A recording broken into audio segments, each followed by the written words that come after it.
നമ്മൾ ടാർഗറ്റിനെ കുറിച്ച് പറയാം. ഞാൻ പറഞ്ഞിട്ടുണ്ട് മാർക്കറ്റിൻ്റെ first target 150%, second target 250, third target 350%. എങ്ങനെയാണെന്ന് വെച്ച് കഴിഞ്ഞാൽ മാർക്കറ്റ് സ്ട്രഗിൾ ചെയ്യുന്ന ഏരിയ എന്ന് പറയുമ്പോൾ സൈഡ് വൈസ് ആകാം, സൈഡ് വൈസ് അല്ല മാർക്കറ്റെങ്കിൽ സ്വിങ് ആകാം അല്ലേ. ഇപ്പോൾ മാർക്കറ്റ് ഇവിടെ നിന്ന് മുകളിൽ പോയിട്ട് താഴേക്ക് വന്നു, ഇത് സൈഡ് വൈസ് ആണല്ലേ. ഇത്രയും ആയപ്പോൾ മാർക്കറ്റ് മുകളിൽ പോയി അതേ റേഞ്ചിൽ താഴെ വന്നു അല്ലേ, ബ്രേക്ക് ചെയ്ത് താഴെ പോകുന്നു. പക്ഷേ ഇവിടെ സൈഡ് വൈസ് ആകാം. അപ്പോൾ ഈ ഹൈ പോയിട്ട് തിരിച്ച് താഴെ വരുന്ന ഏരിയ, ആ ഒരു സ്വിങ് ഏരിയ നമുക്ക് കാൽക്കുലേറ്റ് ചെയ്യാം. എങ്ങനെ മെഷർമെൻ്റ് എടുക്കുക? മെഷർമെൻ്റ് എടുക്കുമ്പോൾ ഇവിടെ 224 പോയിൻ്റ്, ഓക്കെ, 226 പോയിൻ്റ്. അപ്പോൾ 126 പോയിൻറ്റിൻ്റെ പകുതി കൂടെ താഴെയിട്ട് വരുമ്പോൾ 150%. ഇപ്പോഴിത് 100%. ഇപ്പോൾ നിൽക്കുന്ന 226 പോയിൻ്റ് എന്നുള്ളത് 100% എന്ന് കണക്കാക്കിയാൽ അതിൻ്റെ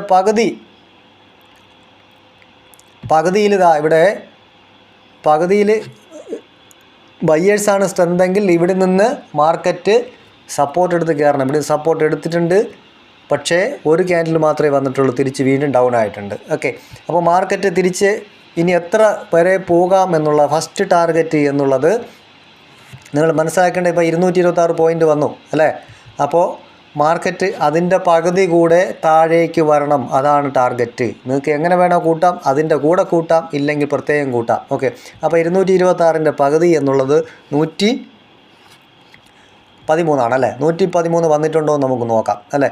അപ്പോൾ നമുക്ക് ഇവിടുന്ന് ലോയിൽ നിന്ന് അതിൻ്റെ പകുതി പോയിൻ്റ് നമുക്ക് പിടിക്കാം. എത്ര? 121. ഇവിടെയാണ് നമ്മുടെ ടാർഗറ്റ് വന്നിരിക്കുന്നത്. ഓക്കെ, അതായത് മുകളിൽ നിന്ന് മാർക്കറ്റിൻ്റെ 150%. ഓക്കെ, മനസ്സിലായോ? ഇതാണ് എൻട്രി ചെയ്ത് കണക്കാക്കുന്ന ടാർഗറ്റ്. ഓക്കെ, അപ്പോൾ മാർക്കറ്റ് മുകളിൽ നിന്ന് താഴേക്ക് വീണ്ടും താഴേക്ക് വന്നിട്ടുണ്ട് അല്ലേ. ഇവിടെ 167, അതിന് താഴെയും പോയിട്ടുണ്ട്, ഇരട്ടി വന്നിട്ടുണ്ട്, 203 അങ്ങനെയൊക്കെ വന്നിട്ടുണ്ട്. പക്ഷേ ഫസ്റ്റ് ടാർഗറ്റ് എന്നുള്ളത് അതാണ്. ഓക്കെ.